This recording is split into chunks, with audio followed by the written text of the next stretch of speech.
Pinilit kong magtinda kahit gabi na para magkapera tayo ngayong Pasko pero walang bumili kahit isa. Okay lang yan, kuya.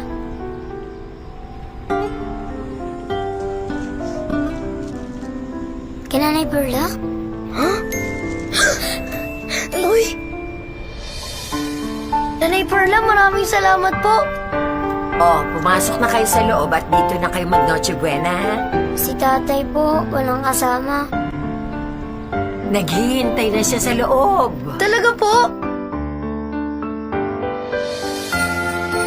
Salamat po. Totoo nga po talaga ang Pasko. Maligayang Pasko sa inyo.